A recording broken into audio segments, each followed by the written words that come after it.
Hey guys, Yip here coming with another video, and this one is going to be about Writhe and Agony. So I wanted to make kind of a guide about this talent because not a lot of Warlocks are using it. You rarely see it used on bosses like Gul'dan, bosses like Elisand. You rarely see it on any boss ever. 99% of Warlocks are actually playing Malefic Grasp, and I wanted to really highlight this talent for you guys today, talk about why it's so good, talk about what has changed from 7.1.5, 7.0 until 7.2, and talk about just why it is so good. So if you guys don't know what Writhe and Agony is, it allows your Agonies to stack from 10 until 20.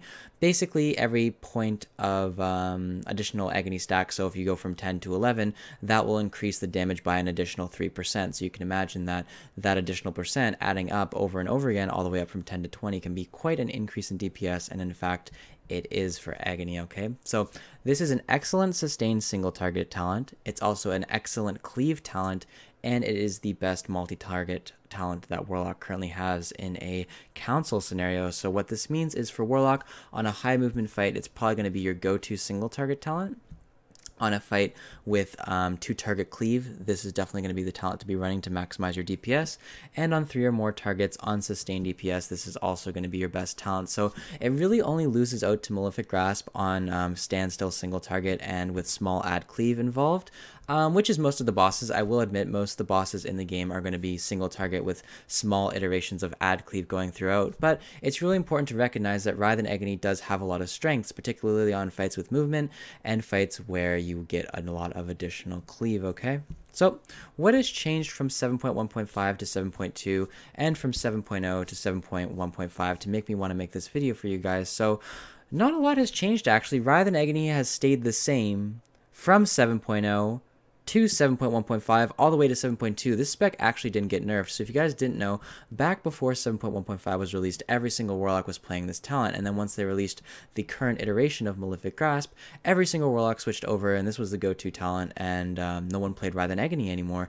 And now that 7.2 has come along, I decided it's finally time to let you guys know about this talent again, let you know how good it is, let you know how to play with it, and let's just get into how to play. So first we're going to talk about single target. After that we'll go into 2-target cleave and then 3-target cleave. So for single target with this talent, it's really not so bad. It has changed a little bit from before 7.1.5, so I do want to talk about those minor differences, but overall this spec is fairly easy to play. So the way that you're going to play the spec is you maintain 3 dots on the boss, 3 dots on the soul effigy, and then you just maintain corruption on the boss, okay? Just like this. And then you drain when you have the time to. So you can see how this spec is very non-drain reliant. It allows you to have a lot of movement with all the globals that you have from dotting your effigy and dotting the boss. And just by maintaining this UA on the boss and not getting soul shard capped like I am here, you're going to end up doing a very high amount of sustained single target DPS, okay? Now, you may be wondering, what are you going to do with all those extra shards that you are generating? Well, what you're going to do with those extra shards is, in fact, you're going to use them with the Reap. So it's very nice that the spec almost plays itself. Whenever you have more than, 3 shards, you can just do a big dump with your Reap while maintaining your contagion buff. So like you'll see here, I'm sitting at 4 shards. I have a reasonable amount of tormented stacks. I'll just pop it, dump a bunch of UAs, get some drain time in, and just keep my dots refreshed on their pandemic timers. And you see, without too much effort here, just hopping around, pressing some instant casts, I'm doing great single target DPS, okay? So this is where this build is really, really, really good, okay? So think about a boss like Trillox, right? Where you're on a boss like that, you have to run around, soak all over the room. You're not going to be losing any sort of DPS because 90% of your globals are going to be dot time anyways, and when you do have the chance to stand still and drain, it's not going to make up a huge portion of your DPS, okay? Also, think about a fight like, I don't know, like Elisand, where she's constantly porting around the room. You're going to have all of these dots ticking all of the time for way harder amounts, and it's going to allow you to do a lot more damage. So if you're struggling with drain up time, this is definitely a build I recommend you guys play for single targets. So again, how you play, maintain your contagion buff. When you have Reap, you can dump a bunch of UAs, but for the most part, just try to maintain that contagion uptime on the boss for that 18% additional damage while maintaining your dots on pandemic, and you'll be doing good, okay? So that's how you play this spec on single target. Now I really want to focus on the super powerful parts of that spec, and this is 2-target on 2 target cleave, and 3 target cleave. So with 2 target cleave, this is the talent setup you're going to be running: Writhe and Agony, Contagion, Siphon Life, Soul Effigy. So it's going to be quite a lot of dots to maintain, but I want you guys to remember, okay, dots on your Soul Effigy don't do very much damage. If you find you're falling behind, just maintain your Agony on the Soul Effigy. Don't maintain Corruption and Siphon Life. And when you found you finally caught up on dotting, go back and dot your Soul Effigy, and I'll show you guys what I mean by that here, okay? So you're going to start by dotting your main target, you know, maybe casting a UA. Oh, an ad spawns, you're going to go ahead and dot that ad. And then you're going to dot your Soul Effigy, okay? Remember the priority here being the main 2 targets and less so your Soul Effigy. So you see here, I'll refresh my Agony and my Corruption. I'll kind of forget about Siphon Life for a second just because I want to maintain my Agony and Corruption more so than Siphon Life. And now that I've gone and refreshed all those dots, I can go back to Siphon Lifing the boss and the ads and just maintaining my Contagion on this guy over here, okay? So this is quite a high maintenance spec to play on 2 target cleave, but it is a very, very important spec to learn to play on 2 target cleave because that is where this spec shines. It is the best Warlock spec for 2 target cleave and one of the best specs in the game on sustained 2 target cleave, okay? So you see here, I'll just dump all my UAs that I have out here on the target just so I don't get shard capped, and I'll just hop around and refresh my dots. You also note that I basically do not have any time where I'm standing still aside from casting Unstable Affliction, okay guys? I'm basically just hopping around, spamming instant casts. The only time I have to not move is when I cast UA, okay? And if you want to maximize a little bit more than what I'm doing right here, what you can actually do is you can UA the main target, and then you can also UA the other guy. And what this does is it allows you to have ×2 the amount of Contagion buff. So this guy's taking 18% increased DPS, and this guy's also taking 18% increased DPS. And if you can maintain that Contagion buff, obviously you're going to be doing a lot more damage than normal, okay? So I highly recommend you guys practice this. It is quite good for 2 target sustained DPS, and yeah, I think you guys will really enjoy the results if you get good at it, okay? So that's how you play on 2 target. Just maintain your dots. If you fall behind, you know, like see here, I'm falling behind a little bit.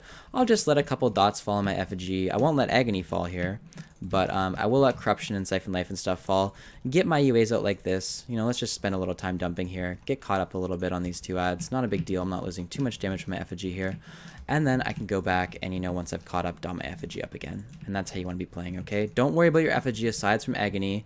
Just worry about dotting the main targets because obviously they're taking way more than the 30% damage that your Agony is actually doing, okay? So that's how you play on 2 target cleave. That's very important on bosses like, think like Gul'dan, right? When he spawns that additional ad in phase 2, you really need to make sure that you get all of your dots on that target and are really doing as much damage as possible, okay?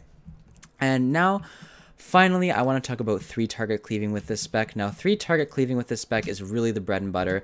It is probably one of the highest output of 3 targets in the game. This is where you do switch to running that absolute Corruption talent, simply because you do not have the globals to maintain Corruption and all of your dots. So I want to show you guys here how you're going to play it. It's pretty much the same as 2 target cleave, and actually, it's probably easier to play than 2 target cleave because realistically, you have less dots to maintain because you do have that absolute Corruption talent, so it makes it quite easy when running that Siphon Life, okay? And all you're going to do is you really don't care which target you're UAing, so you don't have to worry about UAing 2 targets at all with this spec. Just 1 because you don't have that Contagion benefit. And you're just going to go on the boss. You're just going to go on whoever you want to dump this priority UA damage into. You can just go ahead and do that. And that's another thing that really makes this spec so insanely strong is the fact that you can just, you know, pick the priority target of your cleave and do the majority of your damage being Unstable Affliction into it, and really just popping off on that guy. So not only does it allow you to have super, super high sustained cleave damage, it also allows you to kind of focus one of them down with Unstable Afflictions, which lets you do even more damage in the long run, okay? So obviously this spec is extremely, extremely strong for 2 target, 3 target, and multi-target, okay? And that's why I really wanted to highlight it to you guys today. Also, did you guys notice something that entire time I was doing the single target, 2 target, and 3 target? I was hardly drain souling. So if you guys are finding, again, you're having a really hard time keeping that drain soul uptime, try switching to Writhe and Agony. Try running Contagion build. If you're more comfortable with multi-dotting, you might end up seeing better results, okay? Now, I want to talk a little bit about the stat priorities with this build because it is slightly different than with the Contagion one, and I just want to let you guys know what they are so you don't go in feeling like you're kind of lost on what sort of gear you should be using, okay? okay? Haste is probably one of your best stats in terms of multi-target with this spec, especially when running Contagion. You want to be running high amounts of haste. The reason being is you really want all of the globals to get your dots out, okay? If you're not running enough haste, you're not going to have enough globals to get all of your agonies, get all your siphon lives out, and also cast all of your unstable afflictions. So it's really, really important that you talent into a lot of haste and a lot of mastery, okay? For multi-target situations, you forget about crit on multi-target and you go haste and mastery, okay? Now for single target, it's slightly different. You don't have too many globals to maintain, especially with all the movement and all of the only fact you have to maintain 6 dots. So you kind of forget about haste in terms of single target and you really focus on crit and mastery, okay? So when you're running Contagion with Writhe and Agony on single target, focus on crit and mastery. When you're running on multi-target, focus on haste and mastery, okay? Now, I want you guys to try this build on bosses like Gul'dan, try it on bosses like Elisan, bosses like Trillax. Let me know what you guys think, especially if you're looking at your logs and you're seeing, 20% drain up time. Try switching it up, switch up to a spec like Writhe and Agony, and maybe you guys will end up doing better. Anyways, thanks for watching. Hope you guys enjoyed the video, and I'll see you all later.